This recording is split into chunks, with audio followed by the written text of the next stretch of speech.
What is going on, guys? Merry Christmas, happy holidays out there to you guys. You may notice me wearing probably like the same thing for a couple of videos in this day because I did pre-record these for the holiday season so I can go out and about with my friends and family. But in addition to that, I know it's the season of giving.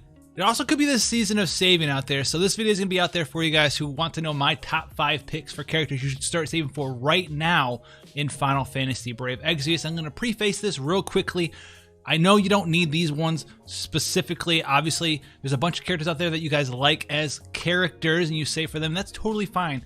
Pull for what you guys enjoy. But if you want my opinion on the 5 types of strongest characters and what sort of time period we should be looking at for them to come out, I know things have been getting jumbled around a little bit in global, but the sort of time period for these characters are going to be mentioned in this video. The first one should be within 3-4 months from now, and this is going to be a character out there for you guys that I know a lot of you guys are already saving for. It's going to be our boy Paladin Cecil, and we're talking about what sets Paladin Cecil apart from other tanks out there right now. And if any of these things do sound good for you, you can go ahead and pull for him when he does come out. So he's going to be the earliest of all of the characters. Him and the character after this are going to be kind of tied in that time frame. But let's talk about Paladin Cecil. First of all, his TMR, really quickly. We won't talk about all the TMRs here, but his TMR is actually really strong. It's 30% HP and then 30% spirit with a heavy shield and 30% spirit with heavy armor. So if you have heavy shield and armor on, it's going to be 60% spirit as well as 30% HP. But the thing that sets Paladin Cecil apart is he's got a unique mechanic where he swaps back and forth between a light form and a dark form. You can do this every turn, and it's going to enable you to cast a lot of different supportive skills, and it's going to make him exceptionally tanky. So if you have his trust ability activated, he's going to get a special skill at the start of the battle, which is going to allow you to cast a bunch of different skills, and you're going to have this throughout the fight. And this is going to allow you to cast a skill that up to W cast and triple cast, swap back and forth between 2 forms and cast the skills in the form you were in before you swapped over. The best thing about this is every time you cast this skill, you're going to get a 75% general damage mitigation buff for 1 turn. I know that 1 turn sounds short, but you're going to be casting the skill if you want to use him in this way every single turn. You're going to swap light form, dark form, light form, dark form, light form, dark form, light form, dark form, and it's going to re-enable your triple cast to do it again the next turn. So very strong. So he's got triple cast, but it's really double cast because one of the 3 casts is always going to be for this skill for 75% damage mitigation, but it's going to be re-enabling your triple cast and re-enabling a bunch of your other skills here. So very strong, very powerful character. Now, what are the supportive stuff he does have access to? Bouncing back and forth between that triple cast and W cast and triple cast and W cast and triple cast and W cast between the light form and dark forms. He's got access to all 8 elemental resistances, 80%. 4 of them in the dark form, 4 of them in the light form. In one of the forms, he's got auto revive, and the other form he's got revive. So he's got a full life in one form, auto revive in the other form. He's got MP heal in one form, HP heal in one form. Attack and magic buffs of 180% in one form. Not attack and magic, but defense and spirit buffs in the other form. Attack and magic breaks of 65% in one form. Defense and spirit breaks of 65% in one form. Now those are the main things actually that make him stand out from the other characters is the crazy mitigation he gets on himself. 75% general mitigation is a pretty big deal. If you don't have a lot of gear, maybe you just started the game 3-4 months ago, you're looking for someone big and beefy and tanky to take hold of, that's going to be Paladin Cecil because 75% mitigation applies on everything. Physical damage, magic damage, fixed attack damage, which usually is only applied by physical or ignores your physical and magical damage mitigation, which is one of the big things that takes a lot of people out. He's not going to be taken out by that because he has 75% mitigation. Now, his limit burst also costs 36 crystals, and he does have like the glue/CG Charlotte style limit burst that applies that 50% general mitigation for your entire party. And his last 5 turns. So that's going to do a little bit of damage, but no one really cares. And it's going to give a little bit of limit burst crystals to your entire parties and give 5 LB crystals to your whole party there. And you can do this at level 1. You don't even need a level's limit burst up. So very tanky character. That's the thing that sets him apart. He's exceptionally tanky for a magic tank. And he also has a little bit of Stardust Ray chaining if you want to do that to build a chain and chain finish on it if you desire that. But he's got the heals, he's got the support, he's got the tankiness, and you can make your party tanky too. Now, moving away from tanks, 3 to 4 months, CG Charlotte, or wannabe CG Charlotte, Paladin Cecil, whatever it is you want to call him. The new form of CG Charlotte, very strong character. But we're going into a damage dealer here, Madame Adele. Now, if you're looking for a very strong, long-lasting damage dealer that's you don't got to wait a long time for, someone that should be around here 3-4 months unless she gets delayed, or maybe a character that around her power tier, whether it's global exclusive or whatnot, comes out around then. Madame Adele is the sort of like framework that you should be looking at. Very strong character, does good damage out of the gate, and then just starts ramping up over time. So she's not going to come out of the gate and just like absolutely demolish somebody, chain finish, CG Noctis / Regina / King Ring style on turn 2 or anything of that nature. But as fights go on, they're going to get tankier and tankier for a little bit, and you're going to have time to ramp up, especially if you don't have like the craziest gear in the world. And speaking of crazy gear, she's going to come with a very good free weapon if you do Madame's Manor. It's going to be a gun for her. It's going to be an Earth Elemental gun, and she does have Earth in Peril. But it's going to be an Earth Elemental gun. When equipped to her, it's going to give her 50% attack and 50% HP.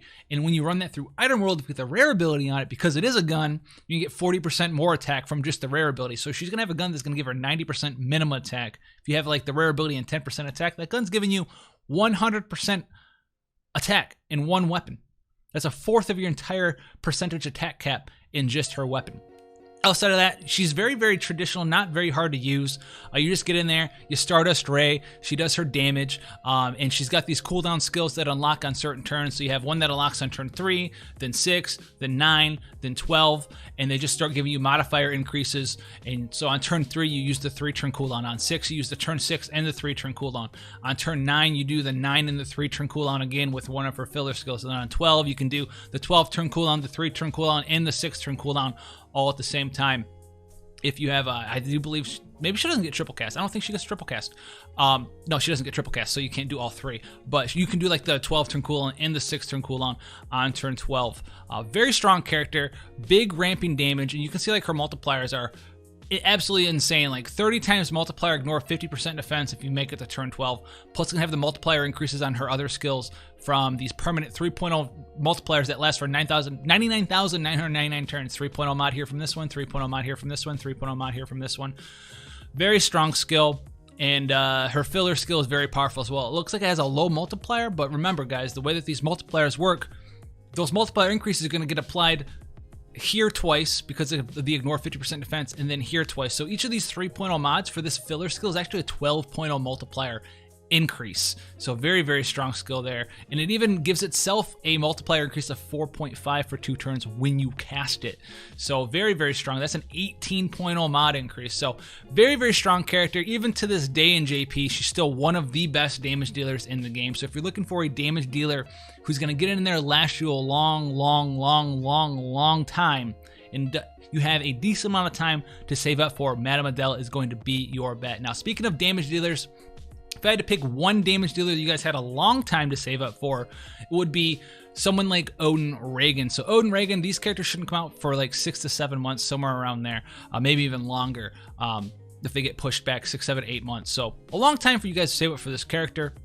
Keep it on the back burner, keep your mind in your head about the sort of damage dealers we should be looking for. Odin Reagan is very powerful and not that hard to use, in my opinion. He's fire and ice focus, he's AT chaining, he's got the fire and ice imperials and imbues, all that good stuff.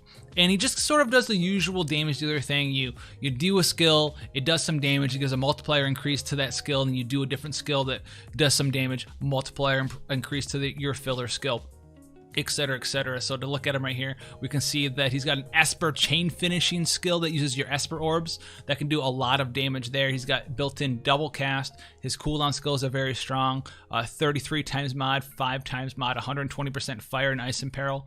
Very strong, very strong character. He gets up to like 40, 45, maybe even higher multipliers if you have everything stacked up in his kit to just blow enemies away. So very strong character. You don't really need to talk too much about how he works. If you want to see that, there's another video on that to detail all of those things. But just know that there's going to be a character out there that does a lot of damage. He was like the first character actually upset Madame Adele for damage, and he came out months and months and months and months and months and months after Madame Adele did. So if it's not these two characters specifically that you're looking for, the top echelon of power, there's going to be someone out there, whether it's these characters or a global exclusive character that's built the same sort of way with the same sort of multipliers. If you see anyone saying that a global character came out, they're as strong as this character, that's going to be more than enough to get you through any future content if you get hands on that character. And I want this video to be as future-proof as possible, and I'm going to reiterate once again, you do not need the best of the best to clear content. If there's a character out there that you know is already coming out, and I don't mention in this video, and he's your favorite, Advent Children Cloud, another very strong character, but if you would ask me, should I pull for Advent Children Cloud or Reagan, no favoritism, which one's stronger in your opinion for general use, I would tell you to pull for Odin Reagan, okay? So last two characters, these are the two characters that I'm personally waiting for and saving up for starting like after Noctis. These are the characters I was going for. The first one we're going to be talking about is actually Riku from Final Fantasy X-2. Now we've seen sort of the character template for Riku tried in FFBE 4, which is the chaining damage dealing character that's also your breaker, your support character. We've had characters like Adventurer Locke and King Edgar, who are very good characters, but they couldn't really do both things at the same time. Either their breaks didn't last long enough, or their rotations were like too quirky and modified and murky to like do damage and chain at the same time, because they couldn't cast certain skills at the same time, or they had to work too hard to get the triple cast unlocked, but doing the triple cast unlocking, you know, you couldn't break while you were doing that. Riku solves all of those problems. She does do good damage. She's not going to do like crazy, insane Odin Reagan / Madame Adele damage, but she's going to do some very, very, very, very good damage. She's worth at least, you know, 1/2 to like 0.7 times their damage in some fights, while being your main breaker. Very, very strong character. So let's talk about this. She's an AT chainer once again, and let's talk about some of the things that set her apart. So she does have W cast, and she's got two big things here. She's got 8 turn cooldown available on turn 1, 4 turn 80% attack, defense, magic, and spirit break. Within the same skill, it's also going to apply an auto revive on your party as well. So she's got AoE revive and 4 turns of break in one skill. And the one thing that we're talking about, right, with the Edgar and the Locks of the world who are trying to do damage and break for your team, they were kind of murky out there. Their rotations fought against each other. She can dual cast all of her skills at the same time.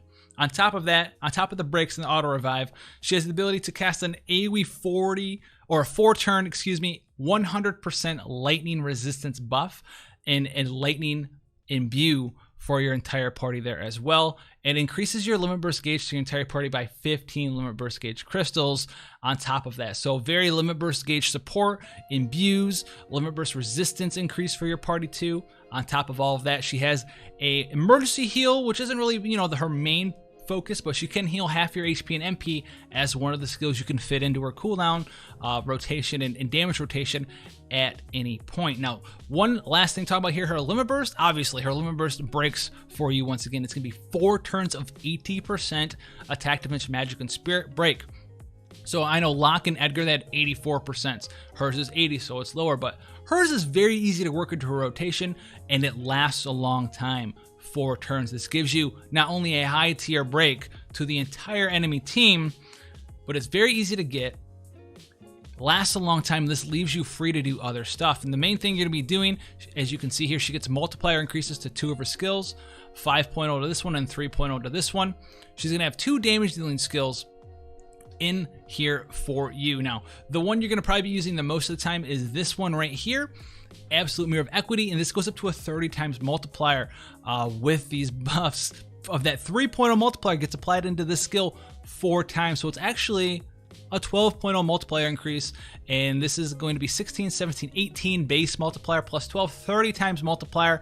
And the thing that makes it super cool too is that every time you do this skill, it's going to give you an entire stack of Mirage on your entire party. So any sort of AoE physical attack that would have hit your party, whether it's uncoverable or whatever have you that you just can't get access to, she's gonna block one of those every turn you use this skill. So incredibly powerful, and like I said, you can do this whenever you want to because you can dual cast any of her skills together. So you can do this in break on turn 1, get the auto revive, full break, stack of Mirage, start doing more stacks of Mirage while doing damage with a 30 times multiplier skill, imbue your whole party, give limit burst gauge to your whole party, heal your whole party while doing this. And if that's not enough for you, she still has 75% on demand. I know how much you guys like on demand stuff. 75% on demand 4-turn AoE attack and magic or defense and spirit breaks on top of that. So very powerful character. Lots of cool stuff you can do with her. You can use her in combination with some tanks to maybe even run a double chain finisher comp if you want to. That's what I'm going to do, but that is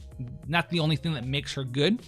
If you're using 2 chainers, you can just throw her chains in there for free damage. While they're chaining, just throw in her a dual wielding, whatever this skill's name is that gives the AoE Mirage. Very, very powerful. Just free damage. It's free damage, Jim. Just throw it in there. So she is definitely one of the characters that you should look out for, because there's not going to be anyone quite like her in the long term. They did just try to come out with a new Vanille, like literally just this week, and JP, who's kind of built the same thing. I don't think she's as good as Riku is, though. Riku's just way too strong. Now, the last character we're going to be talking about here as well is going to be another character I'm looking forward to, and this is going to be Alexander Charlotte.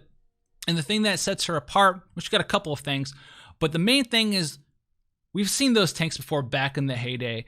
They've tried them before. Tanks that can tank both things, but they don't like really, that's like their thing. They tank physical and magical damage, and their kit kind of suffers for it. They don't have a lot of the other cool skills.